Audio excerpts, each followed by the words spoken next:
بسم الله الرحمن الرحيم السلام عليكم ورحمة الله وبركاته.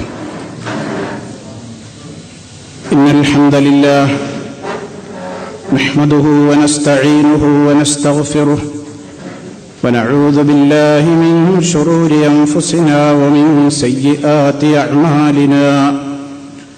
من يهده الله فلا مضل له ومن يضلل فلا هادي له. وأشهد أن لا إله إلا الله وحده لا شريك له وأشهد أن محمدا عبده ورسوله. اللهم صل على محمد وعلى آل محمد كما صليت على إبراهيم وعلى آل إبراهيم إنك حميد مجيد. اللهم بارك على محمد وعلى آل محمد كما باركت على إبراهيم وعلى آل إبراهيم إنك حميد مجيد. يا أيها الذين آمنوا اتقوا الله حق تقاته ولا تموتن إلا وأنتم مسلمون.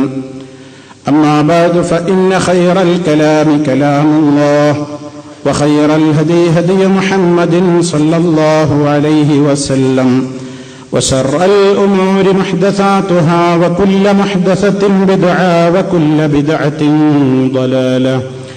أعوذ بالله من الشيطان الرجيم. ولا تنكحوا ما نكح آباؤكم من النساء إلا ما قد سلف إنه كان فاحشة ومقتا وساء سبيلا. حرمت عليكم أمهاتكم وبناتكم وأخواتكم وعماتكم وخالاتكم وبنات الأخ وبنات الأخت وأمهاتكم اللاتي أرضعنكم وأخواتكم من الرضاعة وأمهات نسائكم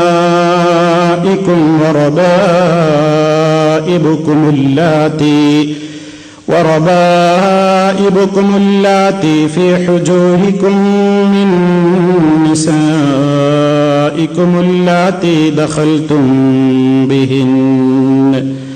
فإن لم تكونوا دخلتم بهن فلا جناح عليكم.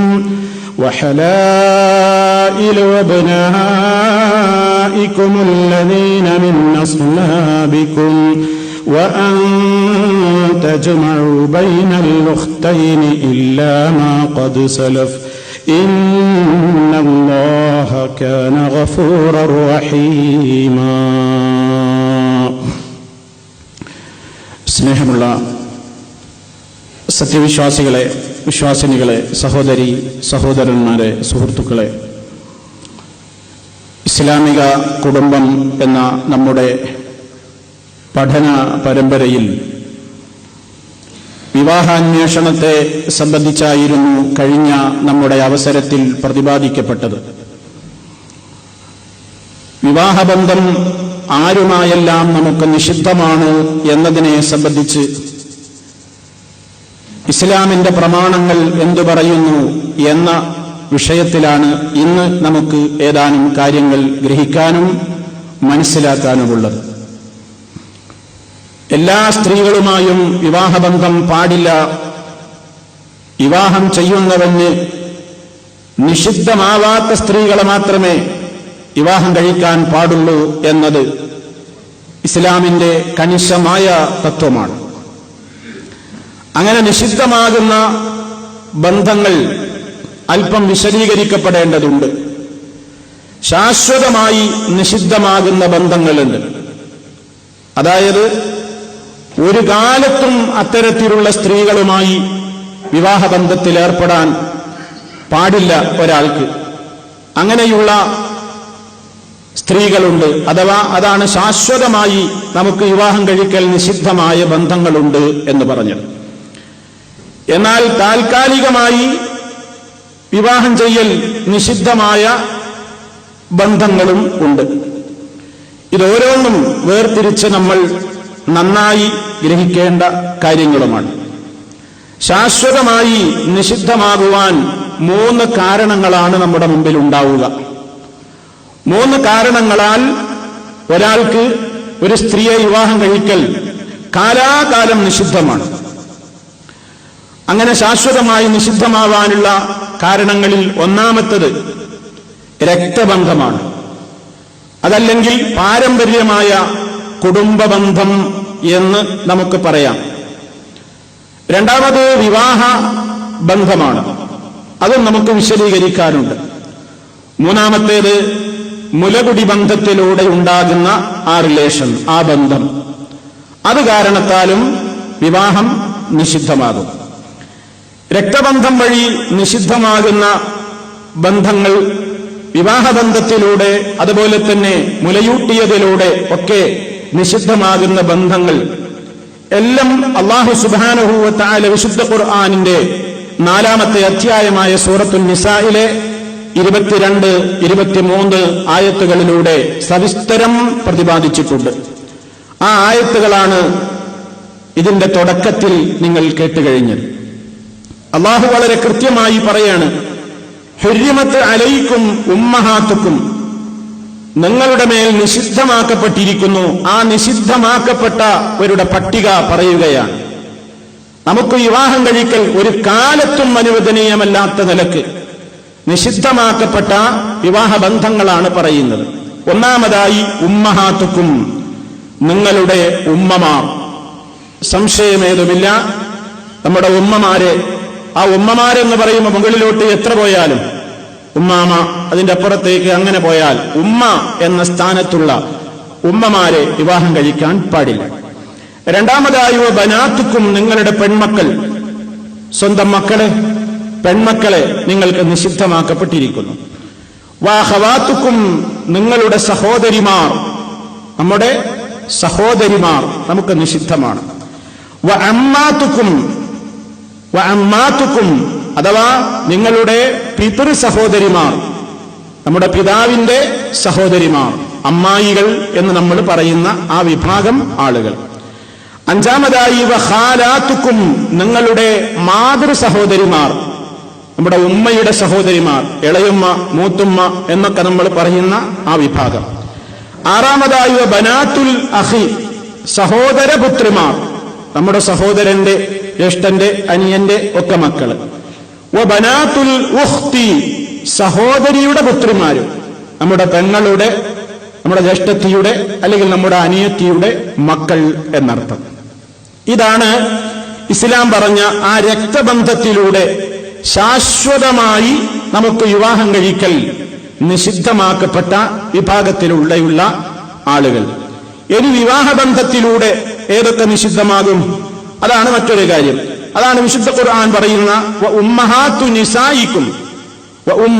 നിസായിക്കും, നിങ്ങളുടെ ഭാര്യയുടെ ഉമ്മ, നമ്മുടെ ഭാര്യമാരുടെ, നിങ്ങളുടെ ഭാര്യമാരുടെ ഉമ്മമാർ, ഇവരെ നമ്മുടെ അമ്മായിമ്മ എന്ന് നമ്മൾ പറയുന്ന ഈ ഭാഗം, ഭാര്യയുടെ മാതാവ്, ഇവരെ വിവാഹം കഴിക്കൽ നിഷിദ്ധമാണ്. അതിന് പ്രത്യേകിച്ച് നിയമങ്ങളൊന്നുമില്ല. അതായത് നാം വിവാഹം കഴിച്ചിട്ടുള്ള നമ്മുടെ ഭാര്യമാരുമായി ലൈംഗിക ബന്ധം നടന്നുകൊള്ളണം എന്ന നിബന്ധനയൊന്നുമില്ല. വിവാഹം നടന്നാൽ തന്നെ മതി.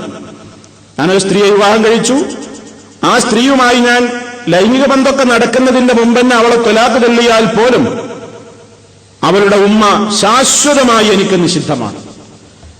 ബന്ധം നടന്നിട്ടില്ലെങ്കിൽ പോലും, വിവാഹം നടന്നു, സംഗതിവശാൽ അവരെ തെറ്റിപ്പിരിഞ്ഞു, ഒരൊന്നിച്ച് കഴിഞ്ഞിട്ട് പോലുമില്ല, ആ ബന്ധം മാത്രമേ നടന്നിട്ടുള്ളൂ, എന്നാൽ പോലും ആ ഭാര്യയുടെ ഉമ്മ എനിക്ക് ശാശ്വതമായി ഉമ്മയുടെ സ്ഥാനത്ത് തന്നെയാണ്. വിവാഹം കഴിക്കൽ നിഷിദ്ധമാണ് എന്നർത്ഥം.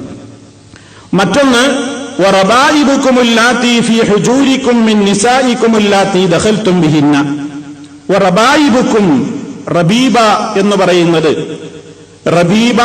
പറയുന്നത് നമ്മൾ വിവാഹം കഴിക്കുന്ന ഒരു ഭാര്യക്ക് മറ്റൊരാള് മുമ്പ് വിവാഹം കഴിച്ചതിൽ ഉണ്ടായ മകൾക്കാണ് റബീബ എന്ന് പറയാം. നമ്മളൊരാളെ വിവാഹം കഴിച്ചു എന്ന് സങ്കല്പിക്കുക. ആ വിവാഹം കഴിച്ച ഭാര്യക്ക് മുമ്പൊരു ഭർത്താവ് ഉണ്ടായിരുന്നു. ആ ഭർത്താവിൽ അവൾക്കുള്ള മകളാണ് റബീബ എന്നറിയപ്പെടുന്നത്. അതിന്റെ ബഹുവചനമാണ് റബായിബ്. അങ്ങനെയുള്ള നമ്മുടെ ഭാര്യക്ക് മുൻ ഭർത്താവിലുണ്ടായിട്ടുള്ള മകളെ എനിക്ക് നിഷിദ്ധമാണ്. റബായിബുക്കുമുല്ലാത്തി ഫീ ഹുജൂരിക്കും, നിങ്ങളുടെ സംരക്ഷണയിലുള്ള ആ വളർത്തുപുത്രിമാർ, മിൻ നിസായിക്കുമുല്ലാത്തി ദഖൽതും ബിഹിന്ന, അവിടെ ഒരു പ്രത്യേക ഉപാധി പറഞ്ഞിട്ടുണ്ട്. മിൻ നിസായിക്കും, നിങ്ങളുടെ ഭാര്യമാരുടെ മക്കൾ, അതായത് അല്ലാത്തി ദഖൽതും ബിഹിന്ന, ആ ഭാര്യമാരുമായി നിങ്ങൾ ലൈംഗിക ബന്ധത്തിൽ ഏർപ്പെടണം എന്ന നിയമമുണ്ട്. ഞാൻ വിവാഹം കഴിച്ച പെണ്ണ്, ആ പെണ്ണിന് വേറൊരു ഭർത്താവിൽ ഒരു മകളുണ്ടെങ്കിൽ ആ മകൾ എനിക്ക് എപ്പോഴാണ് നിഷിദ്ധമാവുക? ഈ ഭാര്യയുമായി ഞാൻ ലൈംഗിക ബന്ധം നടന്നിട്ടുണ്ടെങ്കിൽ മാത്രമാണ്.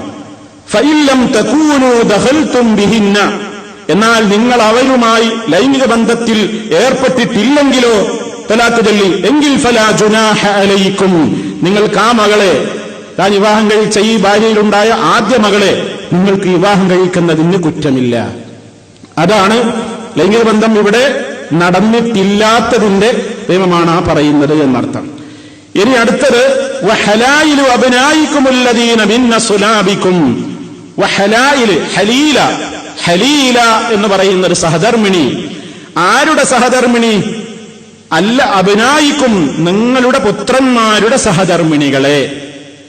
എന്റെ മോൻ വിവാഹം കഴിച്ച പെണ്ണിനെ എനിക്ക് ശാശ്വതമായി നിഷിദ്ധമാണ്.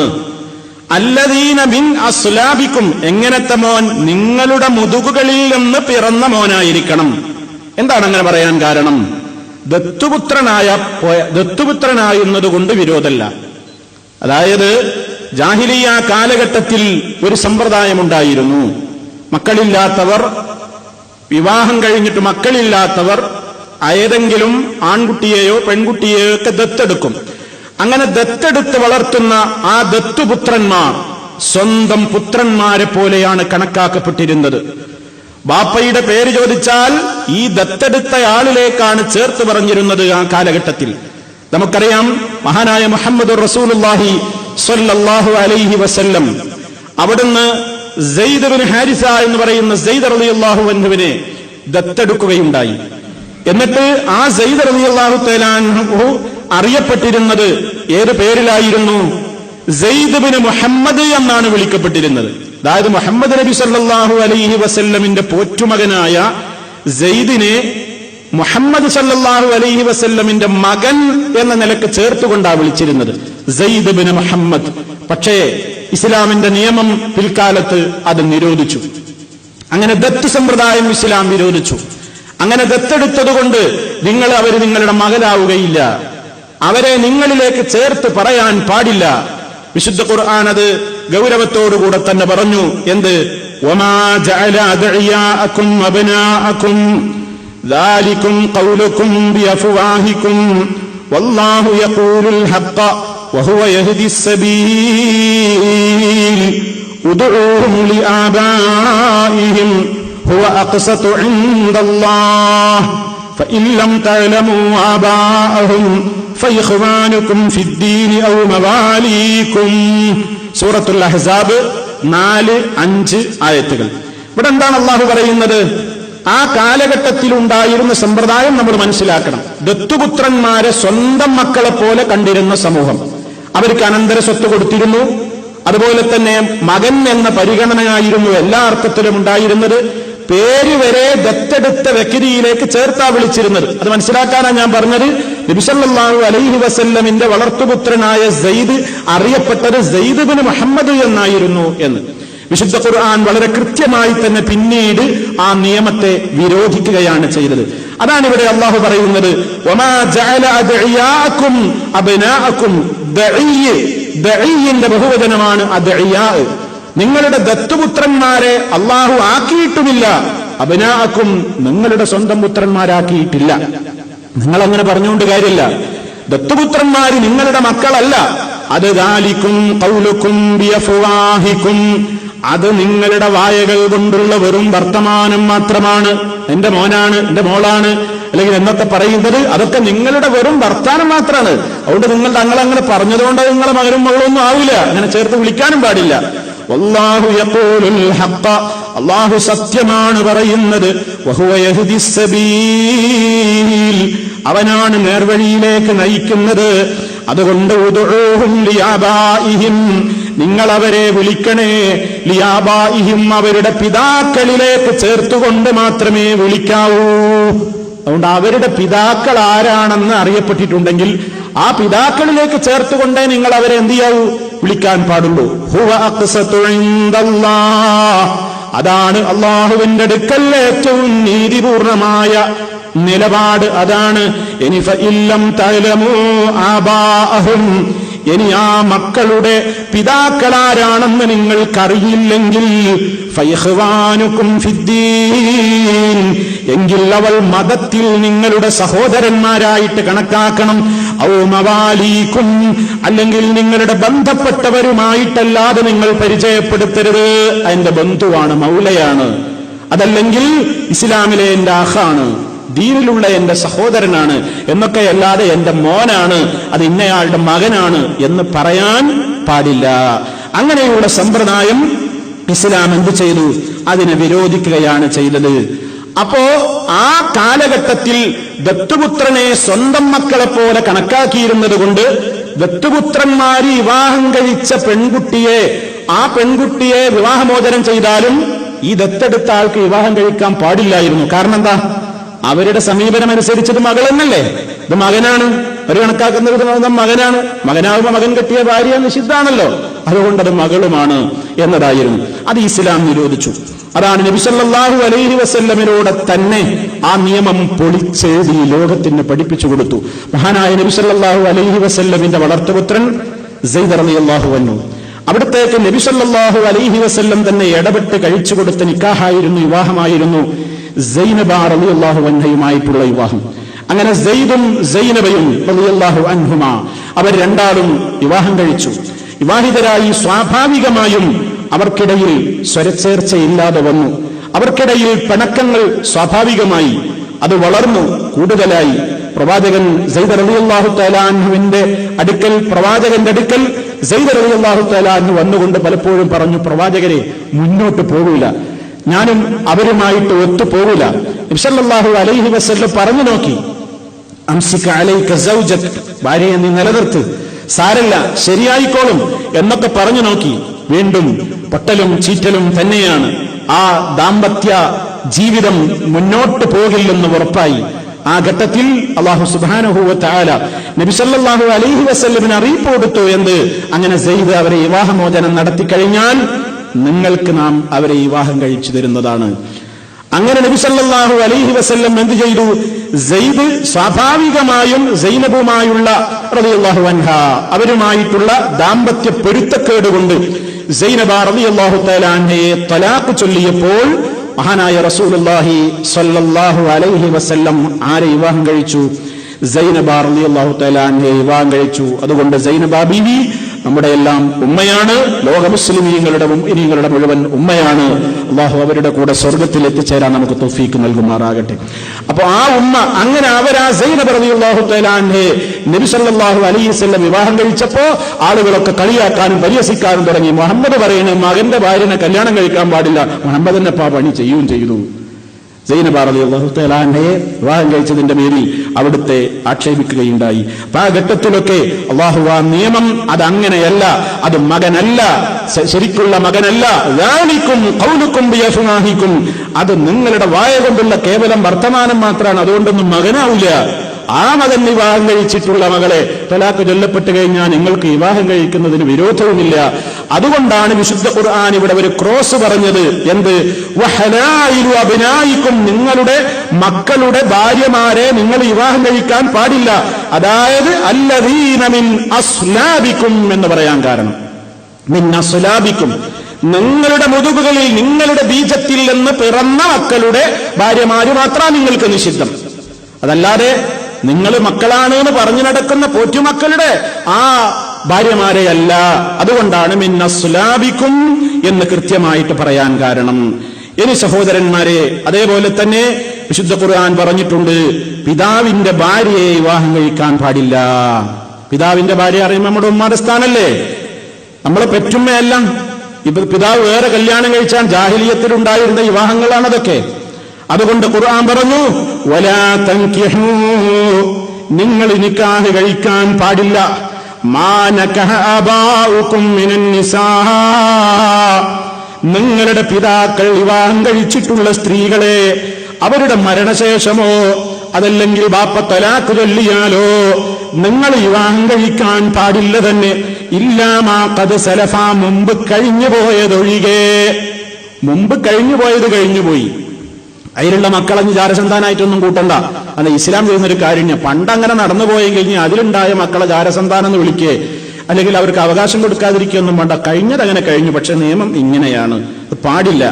ഇന്നഹു കാന ഫാഹിശത്തൻ വമഖ്തൻ വസാഅ സബീല.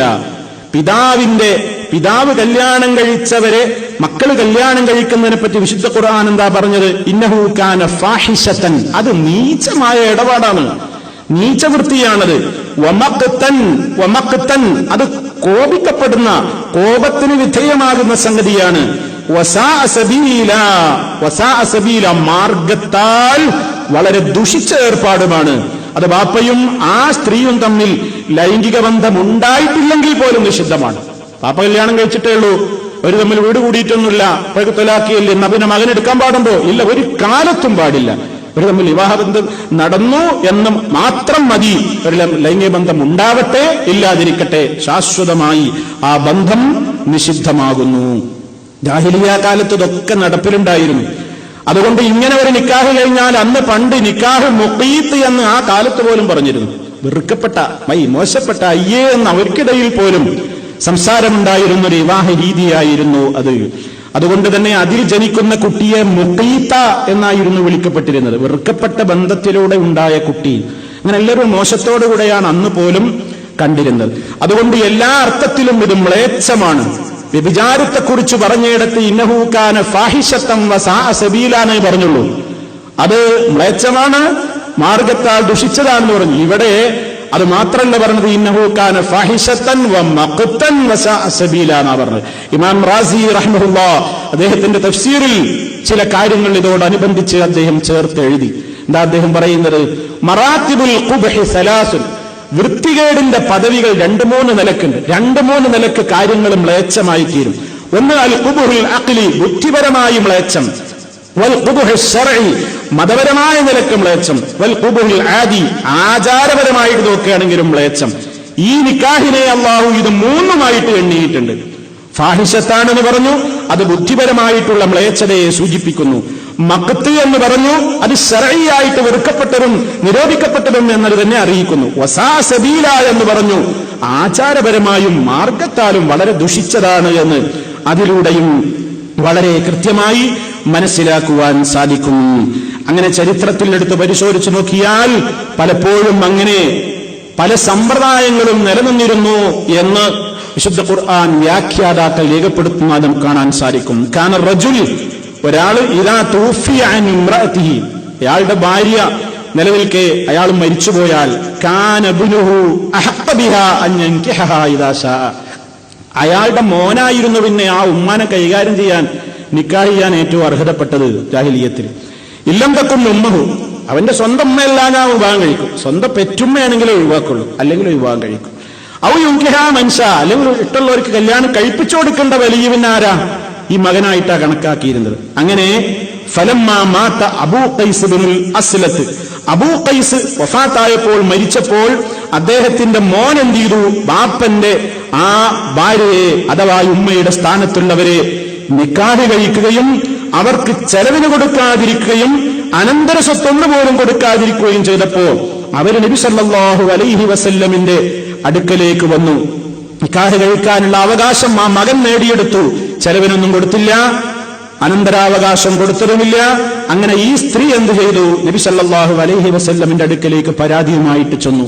എന്റെ ഭർത്താവ് മരിച്ചു, ആ ഭർത്താവിനുള്ള ആ മോനിപ്പോ എന്റെ വിവാഹത്തിന്റെ ഉത്തരവാദിത്തം അയാൾ ഏറ്റെടുത്തിട്ട് എനിക്ക് ചെലവിന് പോലും തരുന്നില്ല, എന്നാൽ അനന്തര സ്വത്തിൽ നിന്നൊന്നും തരുന്നില്ല, എന്നെ പീഡിപ്പിക്കുകയാണ്, കഷ്ടപ്പെടുത്തുകയാണെന്ന് പറഞ്ഞപ്പോ നബി സല്ലല്ലാഹു അലൈഹി വസല്ലം പറഞ്ഞു, ഇർജിഇ, നിങ്ങളിപ്പം മടങ്ങിപ്പോയിക്കോ.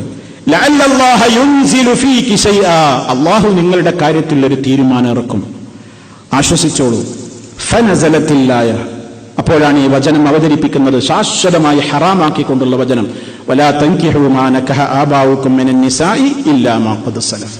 നിങ്ങളുടെ പിതാക്കൾ വിവാഹം ചെയ്തിട്ടുള്ള, നിക്കാഹ് ചെയ്തിട്ടുള്ള ആളുകളെ നിങ്ങൾ ഒരിക്കലും വിവാഹം കഴിക്കാനേ പാടില്ല. മുമ്പ് നടന്നത് നടന്നു, ഇനി പാടില്ല. അത് വളരെ ചീത്തയാണ്, അത് വളരെ മോശമാണ്, അത് വളരെ വെറുക്കപ്പെട്ടതാണ്, അത് മാർഗത്താൽ വളരെ ദുഷിച്ച സമ്പ്രദായമാകുന്നു എന്ന് കൃത്യമായി ഇസ്ലാം പഠിപ്പിക്കുകയുണ്ടായി.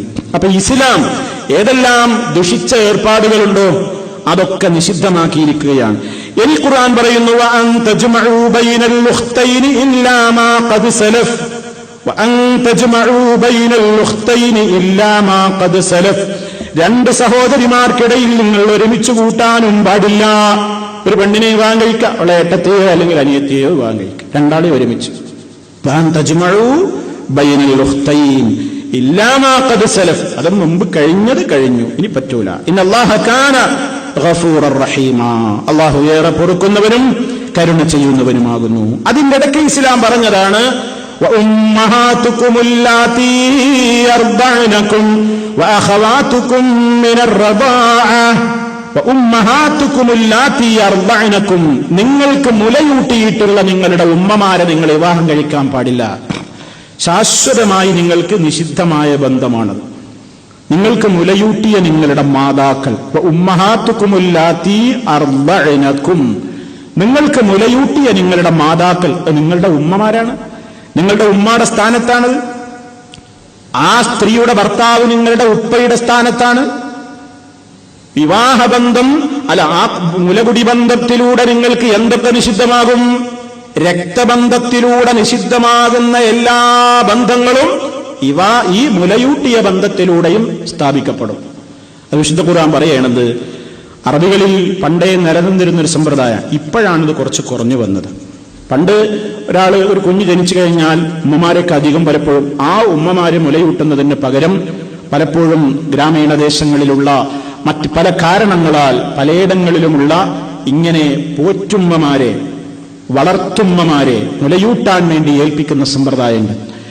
അതിന്റെ ശേഷവും ഇന്നും പലപ്പോഴും ചില സാഹചര്യങ്ങളിലൊക്കെ പലപ്പോഴും നമ്മുടെ മക്കൾ മറ്റ് സ്ത്രീകളുടെ മുല കുടിക്കേണ്ടി വരാറുണ്ട്. ഇങ്ങനെ ഈ സ്ഥാപിതമാകുന്ന ആ ബന്ധം നബി സല്ലല്ലാഹു അലൈഹി വസല്ലം പറഞ്ഞത്, യഹ്റുമു മിനർ റളാഇ മാ യഹ്റുമു മിനൽ വിലാദ, ജന്മബന്ധം കൊണ്ട്, പൊക്കിൽ കൊടി ബന്ധം കൊണ്ട്, രക്തബന്ധം കൊണ്ട് നിഷിദ്ധമാകുന്നതൊക്കെ മുലയൂട്ടൽ ബന്ധം കൊണ്ടും നിഷിദ്ധമാകും.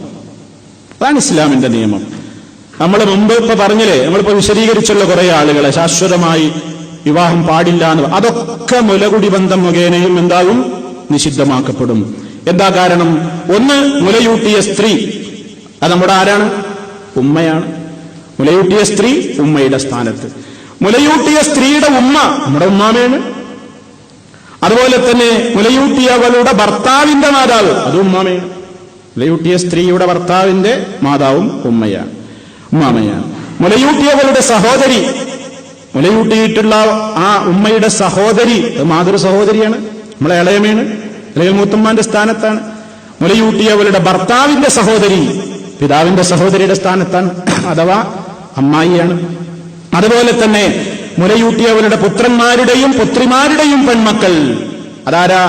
അത് നമ്മുടെ സഹോദര സഹോദരി പുത്രിമാരാണ്. എനിക്ക് എന്റെ സഹോദരന്റെ മകളെ കല്യാണം കഴിക്കാൻ പാടില്ല, എന്റെ സഹോദരിയുടെ മകളെ കല്യാണം കഴിക്കാൻ പാടില്ല. അതേപോലെ എനിക്ക് മുലയൂട്ടിയിട്ടുള്ള എന്റെ ഉമ്മയുടെ മക്കൾ എന്റെ സഹോദരനാണ്. ആ മകനൊരു മകളുണ്ടെങ്കിൽ എനിക്കവളെ വിവാഹം കഴിക്കാൻ പറ്റില്ല. അത് നമ്മുടെ സഹോദരി സഹോദരൻ. അതുപോലെ തന്നെ സഹോദരിമാർ, വഅഖവാതുകും മിനർ റളാഅ, റളാഅത്തിലൂടെ നിങ്ങൾക്കുണ്ടാകുന്ന സഹോദരിമാരും. ആ അർത്ഥത്തിൽ ഇസ്ലാം വളരെ ഗൗരവത്തോടുകൂടെ തന്നെ ആ കാര്യം നമുക്ക് പഠിപ്പിച്ചു തന്നിരിക്കുകയാണ്. ഇനി സഹോദരന്മാരെ, നമ്മൾ മനസ്സിലാക്കിയിരിക്കേണ്ടത് ഈ വിഷയത്തിൽ പണ്ഡിത ലോകത്ത് നടന്നിട്ടുള്ള ധാരാളം ചർച്ചകളുണ്ട്. എത്ര അളവ് പാല് കുടിച്ചാലാണ് ഈ ബന്ധം സ്ഥിരപ്പെടുക? ഇത് പണ്ഡിത ലോകം ഏറെ ചർച്ച ചെയ്തിട്ടുള്ളൊരു വിഷയമാണ്. ഇതിൽ ഉലമായിൽപ്പെട്ട ഭൂരിപക്ഷം പണ്ഡിതന്മാരും അഭിപ്രായപ്പെട്ടത്, ഒരു ശരിക്ക് വിശപ്പടങ്ങാവുന്ന നിലക്ക് ഒരു തവണ കുടിച്ചാൽ തന്നെ ബന്ധം സ്ഥിരപ്പെടും എന്നാണ്. വിശപ്പടങ്ങാവുന്ന നിലക്ക് ഒരു കുട്ടി ഒരു സ്ത്രീയുടെ മുലപ്പാല് ഒരു നേരം കുടിച്ചിട്ടുണ്ടെങ്കിൽ പോലും അത് സ്ഥിരപ്പെടും. എന്താണ് അവരതിന് തെളിവ് പറയുന്നത്? ഒന്ന്, വിശുദ്ധ ഖുർആൻ പറഞ്ഞല്ലോ, ഉമ്മഹാത്തുക്കുമുല്ലാത്തി അർളഅനക്കെന്ന് പറഞ്ഞല്ലോ, നിങ്ങളെ മുലയൂട്ടിയ നിങ്ങളുടെ ഉമ്മമാർ. അവിടെ ഇത്ര എണ്ണെന്ന് പറഞ്ഞിട്ടില്ല, ഇത്ര തവണ മുലയൂട്ടി എന്ന് പറഞ്ഞിട്ടില്ലാത്തത് കൊണ്ട് ഒരു തവണയായാലും മതി, ശരിക്കൊന്ന് കുടിച്ചതാണെങ്കിൽ ബന്ധം സ്ഥിരപ്പെടും എന്നാണ്. അതുപോലെ തന്നെ നബി സല്ലല്ലാഹു അലൈഹി വസല്ലം പറഞ്ഞതായി ബുഖാരിയിലും മുസ്ലിമിലും ഒക്കെ കാണാം, ഇന്നമർ റദാഅ മിനൽ മജാഅ. റദാഅത്ത് അഥവാ മുലയൂട്ടിയ ബന്ധത്തിലൂടെയുള്ള ബന്ധം സ്ഥിരപ്പെടൽ മിനൽ മജാഅ, വിശപ്പിൽ നിന്ന് ഒരു കുട്ടി വിശന്നിട്ട് കുടിക്കുന്ന ആ പാലിലൂടെയാണ്. നല്ല വിശപ്പുള്ള സമയത്ത് ഒരു കുട്ടി നന്നായിട്ട് കുടിച്ചു, അത് അവിടെയും നബി സല്ലല്ലാഹു അലൈഹി വസല്ലം എന്ത് പറഞ്ഞിട്ടില്ല, ഇത്ര എണ്ണം എന്ന് പറഞ്ഞിട്ടില്ല. എന്നാൽ സഹീഹ് മുസ്ലിമിൽ നമുക്ക് കാണാം, ലാ തഹരിമുൽ മസ്സ വലൽ മസ്സതാനി. ഒരു ഈമ്പൽ കുടിച്ചു അല്ലെങ്കിൽ രണ്ട് ഈമ്പൽ കുടിച്ചു, ഒന്നങ്ങനെ തൊട്ടിട്ടേ ഉള്ളൂ, അതുകൊണ്ട് ബന്ധം നിഷിദ്ധമാക്കപ്പെടുകയില്ല. എന്നാൽ പണ്ഡിത ലോകത്ത് ഈ വിഷയത്തിൽ ധാരാളം ചർച്ചകളുണ്ട്. ഇവിടെ നമ്മൾ നേരത്തെ പറഞ്ഞ കാര്യത്തെ സംബന്ധിച്ച് പണ്ഡിതന്മാര് വിശദീകരിക്കുന്നിടത്ത്, മുലയൂട്ടൽ സ്ഥിരപ്പെടണമെങ്കിൽ പൂർണ്ണമായ നിലക്കുള്ള ഒരു തവണ കുടിച്ചാൽ, അതായത് പൂർണ്ണമായ നിലക്കുള്ള ഒരു കുടിക്കൽ എന്ന് പറഞ്ഞാൽ പണ്ഡിതന്മാര് പറയാണ്,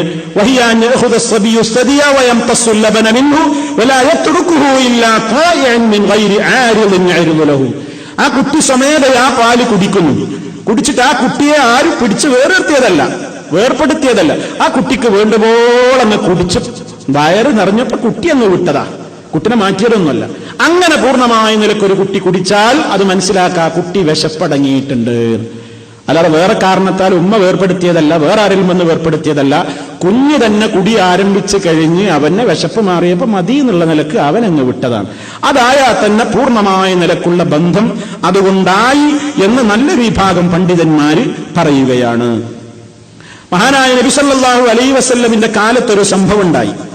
ഉഖബത്ത് ബിനുൽ ഹാരിസ് റളിയല്ലാഹു തആല അൻഹു പറയാണ്, തസവ്വജ്തു ഉമ്മ യഹ്യാ ബിൻത് അബി ഇഹാബ്. അബൂ ഇഹാബിന്റെ മോളായ ഉമ്മു യഹ്യ എന്നവളെ ഞാൻ വിവാഹം കഴിച്ചു. അങ്ങനെ ഇരിക്കെ ഞങ്ങൾ വിവാഹ ജീവിതത്തിൽ പ്രവേശിച്ച് ഞങ്ങൾ ജീവിച്ചുകൊണ്ടിരിക്കെയാണ് ഫജാഅത്ത് അമത്തുൻ സൗദാ, ഒരു കറുത്ത വർഗക്കാരിയായ ഒരു അടിമ സ്ത്രീ വന്നുകൊണ്ട് എന്നോട് പറഞ്ഞു, ഞങ്ങളോട് പറഞ്ഞു, ഖദ് അർളഅതുകുമാ, മക്കളെ ഞാൻ നിങ്ങൾക്ക് രണ്ടാൾക്കും മുല തന്നിട്ടുണ്ടല്ലോ, നിങ്ങൾ വിവാഹം കഴിച്ചോ, നിങ്ങൾക്ക് രണ്ടാൾക്കും ഞാൻ മുലയൂട്ടിയിട്ടുണ്ടല്ലോ എന്ന് പറഞ്ഞു. അങ്ങനെ ഫഅതൈതു നബിയ സല്ലല്ലാഹു അലൈഹി വസല്ലം, ഉഖബത്ത് റളിയല്ലാഹു തആല അൻഹു പറയാണ്, ഞാൻ റസൂലുള്ളാഹിനെ സമീപിച്ചു. ഫദകർതു ലഹു ദാലിക, ഈ വിഷയം ഞാൻ റസൂലുള്ളാഹിയുടെ മുമ്പിൽ ബോധിപ്പിച്ചപ്പോൾ അല്ലാഹുവിന്റെ റസൂൽ എന്നോട് എന്താ പറഞ്ഞത്, വകൈഫ ബിഹാ വഖദ് സഅമത് അന്നഹാ ഖദ് അർളഅതുകുമാ ദൽഹാ അൻക. ഇനിയിപ്പോ എന്താ ചെയ്യാ, വകൈഫ ബിഹാ, എന്ത് ചെയ്യാൻ പറ്റും, വഖദ് സഅമത്, അവർ പറഞ്ഞില്ലേ, അവര് ശരിക്കും ഇപ്പൊ സാക്ഷ്യം പറഞ്ഞില്ലേ, എന്ത്, അന്നഹാ ഖദ് അർളഅതുകുമാ, അങ്ങ് രണ്ടാൾക്കും മുല തന്നിട്ടുണ്ട് ഇപ്പൊ അവര് പറഞ്ഞ സ്ഥിതിക്ക് ഇനിയിപ്പൊ നിവൃത്തിയൊന്നുമില്ല, ദൽഹാ അൻക, ഞാൻ അവിടെ ഒഴിവാക്കി, വിട്ടുപിരിയണം, നിങ്ങൾ സഹോദരിയാണ്, നിങ്ങൾ ആങ്ങളെയും പെങ്ങളുമാണ്, അതുകൊണ്ട് നിങ്ങൾ വിടണം എന്ന് നബി സല്ലല്ലാഹു അലൈഹി വസല്ലം പറയും. ഇവിടെയും അള്ളാന്റെ റസൂല് എത്ര എണ്ണം കുടിച്ചിട്ടുണ്ട് എന്നൊന്നും അവിടെയും ക്ലിയറൻസ് ചോദിക്കുന്നില്ല. അതുകൂടി പണ്ഡിതന്മാര് പറയാണെന്ത്, അതുകൊണ്ട് തന്നെ അങ്ങനെ ഒരു സാക്ഷ്യം ഉണ്ടായിക്കഴിഞ്ഞാൽ തന്നെ സൂക്ഷ്മതക്ക് നല്ലത് അത് ഒഴിവാക്കലാണ് ആ ബന്ധം എന്നാണ്. ഇനി കുടിക്കുകയാണെങ്കിൽ തന്നെ നേർക്കുനേരെ കുടിച്ചുകൊള്ളണം എന്നില്ല എന്നാണ് പണ്ഡിതന്മാർ പറയുന്നത്. നേർക്കുനേരെ കുടിച്ചുകൊള്ളണം എന്നൊന്നുമില്ല. എങ്ങനെ, അതിപ്പോ കുട്ടി മുലയിൽ നിന്ന് നേരിട്ടാണ് കുടിച്ചതൊന്നുമല്ല, അത് പിഴിഞ്ഞെടുത്തിട്ട് പാത്രത്തിലാക്കിയിട്ട് സ്പൂണിലാക്കി കൊടുത്തതാണ്, അല്ലെങ്കിൽ വജൂർ അല്ലെങ്കിൽ സഊത്ത്, മൂക്കിലൂടെ ട്യൂബിട്ടിട്ട് അയൽക്കാണ് അല്ലെങ്കിൽ തൊണ്ടയിലേക്ക് ഇറ്റിച്ചു കൊടുത്തതാണ്. എന്തോ ആകട്ടെ, ആ കുട്ടി അത് ശരിക്കും ആസ്വദിച്ചു, കുട്ടി അത് കുടിച്ചു, അവന്റെ വിശപ്പടങ്ങി, അവന്റെ വളർച്ചയിലും അവന്റെ എല്ലുകളുടെ വളർച്ചയിലും അവന്റെ മാംസത്തിന്റെ രൂപീകരണത്തിലും ആ പാലിന് പങ്കുണ്ടായ നിലക്ക് അത് കഴിച്ചു കഴിഞ്ഞാൽ അത് ഹറാമ് തന്നെയാണ്, ബന്ധം സ്ഥിരപ്പെടുക തന്നെയാണ്, നേർക്ക് നേരെ മുലയിൽ നിന്ന് കുടിച്ചോളണം എന്നും ഇല്ല. ഒക്കെ ഇസ്ലാം അതിൽ കൃത്യമായ നിയമങ്ങൾ പഠിപ്പിച്ചിരിക്കുകയാണ്. ഒരു സഹോദരന്മാരെ, അടുത്ത ചർച്ച, ഏത് പ്രായത്തിൽ കുടിച്ചാലാണ് ബന്ധം സ്ഥിരപ്പെടുക?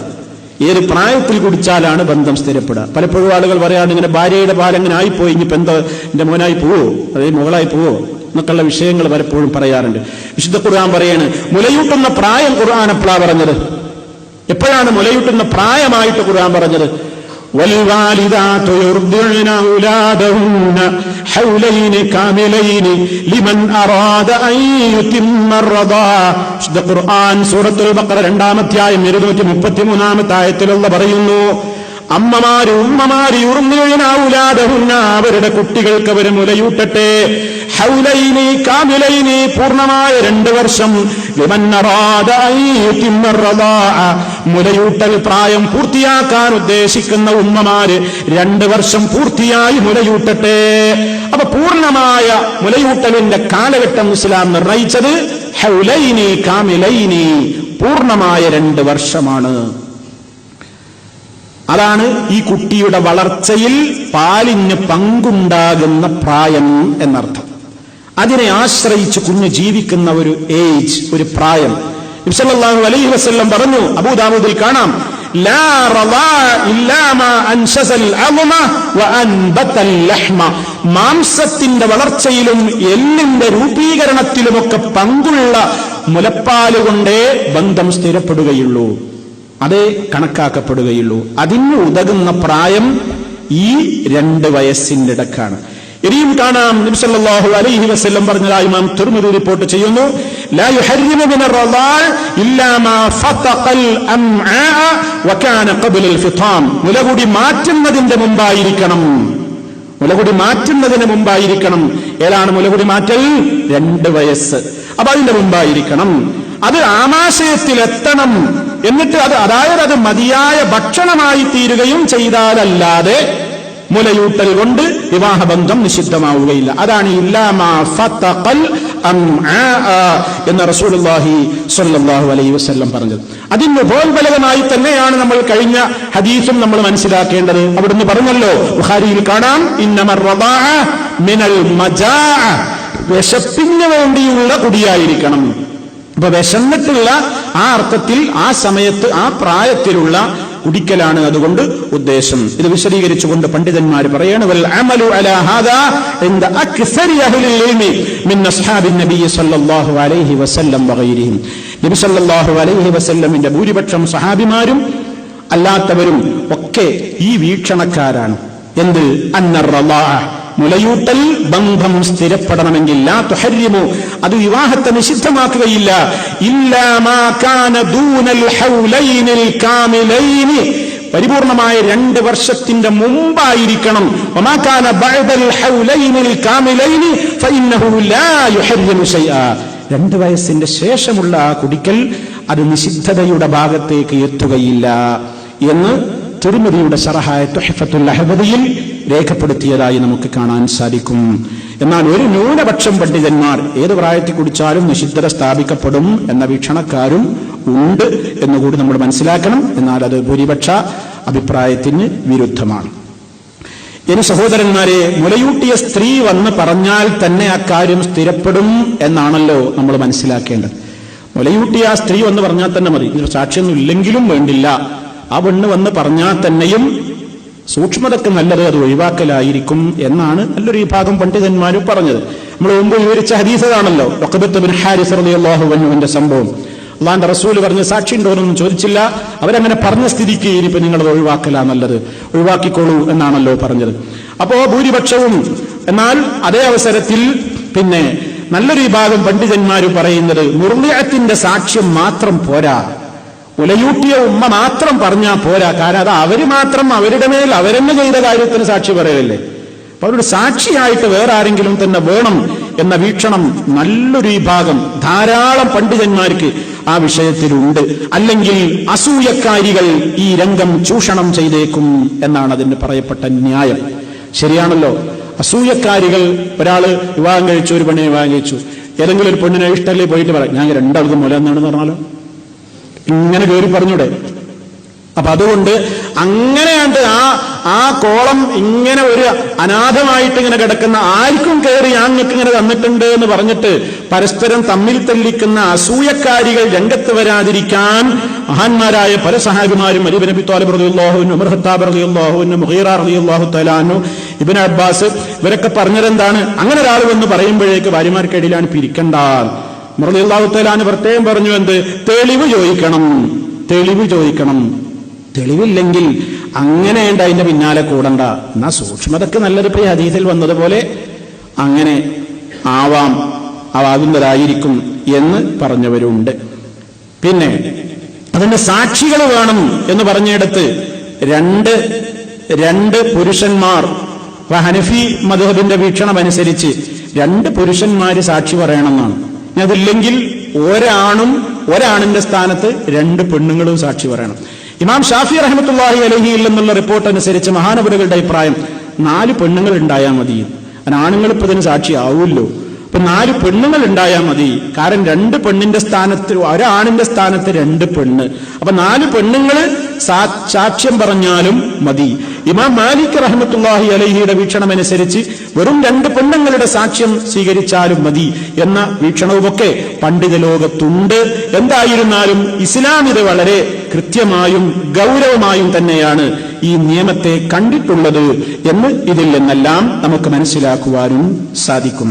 ഇനി അതിൽ നിന്ന് മനസ്സിലാക്കേണ്ട മറ്റൊരു കാര്യം, മുല കുടിച്ചിട്ടുള്ള ആൾക്കാണ് നിയമങ്ങൾ ബാധകമാവുക എന്നതാണ്. അയാൾക്കാണ് ബാധകാവുക, അല്ലാതെ അയാളുടെ സഹോദരനും സഹോദരിക്കും ആ നിയമം ബാധകാവൂല. അതായത് പണ്ഡിതന്മാർ അവിടെ ഒരു നിയമം പഠിപ്പിച്ചു, വലാ യതഅദ്ദ തഹരീം ഇലാ അഹദിൻ മിൻ ഖറാബത്തിർ റബീഇ ഫലൈസത ഉഖ്തുഹു മിനർ റളാഅതി ഉഖ്തൻ ലിയഖീ വലാ യതഅദ്ദ തഹരീം, നിഷിദ്ധത വിട്ടുകിടക്കുകയില്ല, ഇലാ അഹദിൻ മിൻ ഖറാബത്തിർ റബീഇ, മുല കുടിച്ചിട്ടുള്ള ആളുടെ ബന്ധുക്കളിലേക്ക് ഈ നിഷിദ്ധത വിട്ടുകിടക്കൂല. അതായത് ഫലൈസത ഉഖ്തുഹു മിനർ റളാഅ, എനിക്കൊരു ഉമ്മ മുല തന്നിട്ടുണ്ടെങ്കിൽ, മുലയൂട്ടിയിട്ടുണ്ടെങ്കിൽ ആ ഉമ്മയുടെ മകൾ എന്റെ സഹോദരിയാണ്, അത് എനിക്കാണ് സഹോദരി. ഉഖ്തൻ ലിയഖീ, എന്റെ സഹോദരന് അവള് സഹോദരിയല്ല.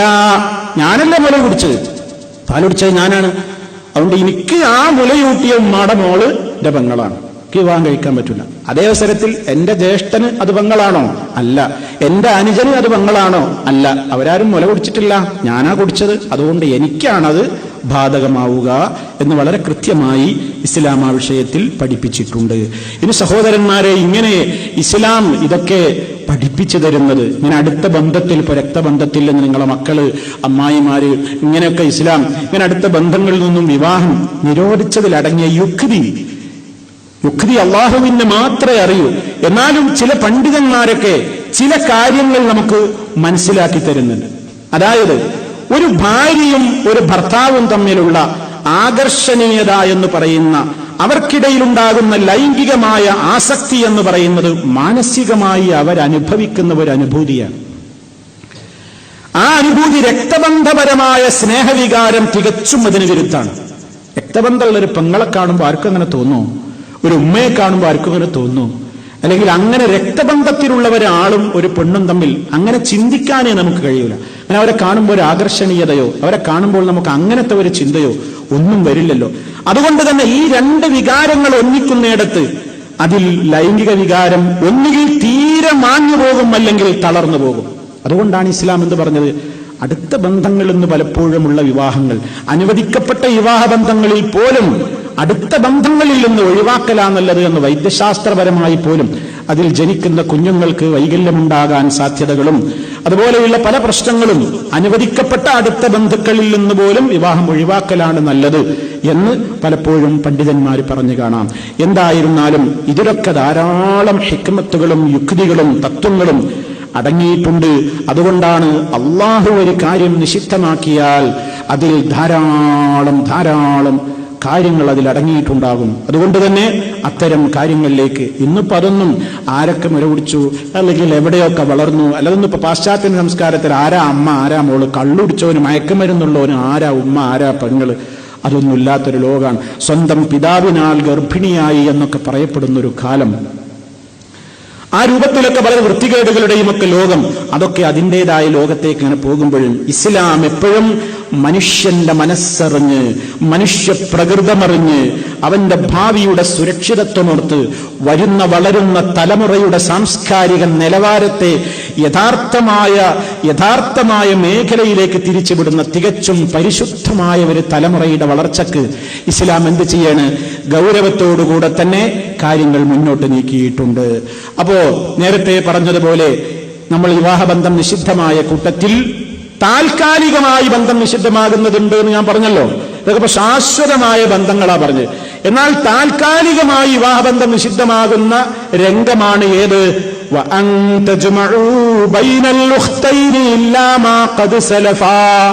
ഒരാളെയും അവളുടെ സഹോദരിയെയും കൂടെ ഒരുമിച്ച് വിവാഹം കഴിക്കാൻ പാടില്ല. അതെപ്പോഴാ? എന്റെ ഭാര്യയായിട്ടൊരാൾ ഉണ്ടാകുമ്പോഴാണ് എനിക്ക് തൽക്കാലാണ് ഒരു ഭാര്യയെ, ഒരു പെണ്ണിനെയും അവളുടെ ഏട്ടത്തിയെയും, പെണ്ണിനെയും അവളുടെ അനിയത്തിയും ഒരുമിച്ച് ഭാര്യമാരാക്കാൻ പറ്റൂല. ഒരാളെ വിവാഹമോചനം നടത്തി, അല്ലെങ്കിൽ തൊലാക്ക് ചൊല്ലി, അല്ലെങ്കിൽ അവർ മരണപ്പെട്ടു എങ്കിൽ അപ്പൊ ആ നിരോധം നീങ്ങി. അതാണ് താൽക്കാലികമായിട്ട്. അതുപോലെ തന്നെ ഒരാളൊരു സ്ത്രീയോടൊപ്പം അവളുടെ സഹോദരിയെ കല്യാണം കഴിക്കുന്നത് പോലെ തന്നെ പിതാവിന്റെ സഹോദരിയെയും മാതാവിന്റെ സഹോദരിയെയും കൂടി ഭാര്യയാക്കി വെക്കലും നിഷിദ്ധമാക്കി. അബൂ ഹുറൈറ റളിയല്ലാഹു അൻഹു എന്നുള്ള റിപ്പോർട്ടിൽ കാണാം, അന്ന നബിയ സല്ലല്ലാഹു അലൈഹി വസല്ലം നഹാ അൻ യുജ്മഅ ബൈനൽ മർഅതി വഅമ്മതിഹാ വബൈനൽ മർഅതി വഖാലതിഹാ. ഒരു സ്ത്രീയെയും അവരുടെ അമ്മായിയെയും ഒരു സ്ത്രീയെയും അവരുടെ ഇളയമയെയും കൂടി ഒരുമിച്ച് വിവാഹം കഴിക്കലും നിഷിദ്ധമാക്കിയിരിക്കുന്നു. അതും താൽക്കാലികമാണ്. അപ്പൊ ഈ ഭാര്യ ഉണ്ടായിരിക്കുകയാണ് പറയുന്നത്. അതുപോലെ തന്നെ സുഹൃത്തുക്കളെ, ഒരു സഹോദരിയെ ഒരു ഭാര്യയെ ഒരാൾ തൊലാക്ക് ചൊല്ലി. തൊലാക്ക് റജഈയായ തൊലാക്കാണെങ്കിൽ നമ്മൾ മനസ്സിലാക്കണം, സാവകാശം അങ്ങനെ ചിന്തിച്ചാൽ മതി. എന്താ ഈ റജഈയായ തൊലാക്ക്? റജഈയായ തൊലാക്ക് രണ്ടെണ്ണം ഉണ്ട്. ഒന്ന് റജഈ എന്ന് പറഞ്ഞാൽ ഞാൻ തൊലാക്ക് ചൊല്ലിയ പെണ്ണിനെ എനിക്ക് മടക്കി എടുക്കാവുന്ന തൊലാക്ക്, അതാണ് റജഈയായ തൊലാക്ക് എന്ന് പറഞ്ഞാൽ. ഞാൻ തൊലാക്ക് ചൊല്ലിയ പെണ്ണിനെ എനിക്ക് തിരിച്ചെടുക്കാൻ പറ്റാത്ത നിലക്ക് തൊലാക്ക് ചൊല്ലപ്പെട്ടത്, അതാണ് ബായിനായ തൊലാക്ക്. അപ്പൊ റജഈയായ തൊലാക്കിലാണെങ്കിൽ എനിക്ക് തിരിച്ചെടുക്കാൻ പറ്റാവുന്ന നിലക്കാണ് ഞാൻ ഒരാളെ തൊലാക്ക് ചൊല്ലിയിട്ടുള്ളതെങ്കിൽ അവളുടെ ഇദ്ദ തീരുന്നതിന്റെ മുമ്പ് അവളുടെ സഹോദരിയെ പോയി കല്യാണം കഴിക്കാൻ പാടില്ല. കാരണം എന്താ? അവൾ എന്റെ ഭാര്യ തന്നെയാണ്. മനസ്സിലായില്ലേ? അവളുടെ സഹോദരിയെ പോയിട്ട് എനിക്ക് വിവാഹം കഴിക്കാൻ പാടില്ല. എപ്പോ? അവളുടെ ഇദ്ദ തീരുന്നതിന്റെ മുമ്പ്. കാരണം എന്താ? അവളിപ്പോഴും ഡിസ്മിസ് ആയിട്ടില്ല, സസ്പെൻഷൻ പീരീഡിലാണ്. ഇദ്ദാ പീരീഡ് കഴിയുമ്പോഴും അവള് പകുതി എന്റെ ഭാര്യ തന്നെയാണ്. അതുകൊണ്ട് ഇദ്ദ കഴിയുന്നതിന്റെ ശേഷമേ അവളെ ജ്യേഷ്ഠത്തിയെ അനിയത്തിയെ ഒക്കെ വിവാഹം കഴിക്കാൻ പാടുള്ളൂ. എപ്പോൾ? റജഈയായ തൊലാഖിലാണെങ്കിൽ. എന്നാൽ ബായിനായ തൊലാഖിലാണെങ്കിലോ എനിക്ക് അവളെ മടക്കിയെടുക്കാൻ പറ്റാത്ത നിലക്കുള്ള തൊലാഖാ ചൊല്ലപ്പെട്ടിട്ടുള്ളത്. എന്നാ അതിനെപ്പറ്റി അഭിപ്രായ വ്യത്യാസമുണ്ട്. ഒരു വീക്ഷണം പറയുന്നത് അനുവദനീയാണ്. കരഞ്ഞു നോക്കേണ്ടതില്ലല്ലോ, അവള് നിങ്ങൾക്ക് ഏതായാലും പറ്റൂലല്ലോ, ബായിനല്ലേ. എന്നാൽ വേറെ വിഭാഗം പണ്ഡിതന്മാർ പറയുന്നു അതും അനുവദനീയല്ല. ബായിനായ തൊലാഖാണെങ്കിലും പറ്റൂല. കാരണം എന്താ? ബായിനായ തൊലാഖിലാണെങ്കിലും ഇദ്ദ തീരുവോളം നിങ്ങൾ ആ പെണ്ണിന് ചെലവിന് കൊടുക്കണമല്ലോ. അപ്പോ അതുകൊണ്ട് നിങ്ങൾ ചെലവിന് ഒരാൾക്ക് ഇങ്ങനെ കൊടുത്തുകൊണ്ടിരിക്കുക, എന്നൊരാളെ സഹോദരനെയും വെച്ചുകൊണ്ടിരിക്കുക എന്ന് പറയുന്നത് ശരിയല്ലല്ലോ. അത് വേണ്ട. അതുകൊണ്ട് അതും പാടില്ല എന്നാണ്. ഇനി പാടില്ലാത്ത മറ്റൊരു വിവാഹമാണ് 3 പ്രാവശ്യമായിട്ട് ഒരാളൊരു പെണ്ണിനെ തൊലാക്ക് ചൊല്ലിയാൽ ആ സ്ത്രീ ഇനി ഇവന് തൽക്കാലം അനുവദനീയല്ല. നമുക്ക് വേറെ വിഷയം വരാനുണ്ട്. തൊലാഖിനെ സംബന്ധിച്ച് പറയുമ്പോൾ വിശദമായി പറയാനുള്ളൊരു വിഷയമാണത്. അതായത് ഒരാൾ ഒരു സ്ത്രീയെ തൊലാക്ക് ചൊല്ലി, ഒരിക്കൽ തൊലാക്ക് ചൊല്ലി, വീണ്ടും തിരിച്ചെടുത്തു, രണ്ടാമതും തൊലാക്ക് ചൊല്ലി, വീണ്ടും തിരിച്ചെടുത്തു, മൂന്നാമതും തൊലാക്ക് ചൊല്ലിയാൽ ഇനി ഈ ഭർത്താവും ആ പെണ്ണുമായിട്ട് വിവാഹം പാടില്ല, താൽക്കാലികമായിട്ട് പാടില്ല. ഇനി ഇയാൾക്ക് അവളെ വിവാഹം കഴിക്കൽ അനുവദനീയമാകണമെങ്കിൽ ആ പെണ്ണിനെ വേറെ ഏതെങ്കിലും ഒരാള് അയാൾക്ക് തന്നെ വേണ്ടി സ്വാഭാവിക വിവാഹം നടത്തുകയും അവർക്കിടയിൽ സ്വാഭാവികമായ പിണക്കമുണ്ടാവുകയും അവർക്കിടയിൽ സ്വാഭാവികമായി തന്നെ തൊലാക്ക് ചൊല്ലപ്പെട്ട് അവൾ മുത്തല്ലക്കത്തായി വിവാഹമോചിതയായി ഇരിക്കുകയുമാണെങ്കിൽ ആദ്യത്തവന് ഇവളെ വേണമെങ്കിൽ വിവാഹം കഴിക്കാം. അതൊക്കെ വേറെ കുറേ മസലകൾ പറയാനുണ്ട്. അവിടെയൊക്കെ നമ്മളെ നാട്ടിലെ ആളുകൾ സൂത്രം പ്രയോഗിക്കും. എനിക്ക് ഹലാലാക്കി തരാൻ വേണ്ടി വേറൊരുത്തനെ കൊണ്ട് കെട്ടിക്കും, എന്നിട്ട് അവന് കാണാൻ പോലും കിട്ടൂല, കാശ് കൊടുത്തിട്ട്. അത് വേറെ വിഷയം നമുക്ക് വരാനുണ്ട്. അത് പാടില്ലാത്തതാണ്. അപ്പൊ അത് താൽക്കാലികമായി വിവാഹബന്ധം നിഷിദ്ധമായ ഒരു സംഗതിയാണ്. അതുപോലെ തന്നെ ഇഹ്റാമിൽ പ്രവേശിച്ച ഒരു ഹാജിക്ക് വിവാഹം നിഷിദ്ധാണ്, താൽക്കാലികമാണ്. അതുകൊണ്ട് ഇനി ആരും ഹജ്ജിന് പോകണ്ടെന്ന് വിചാരിക്കണ്ട, താൽക്കാലികമാണ്, ബേജാറാവണ്ട.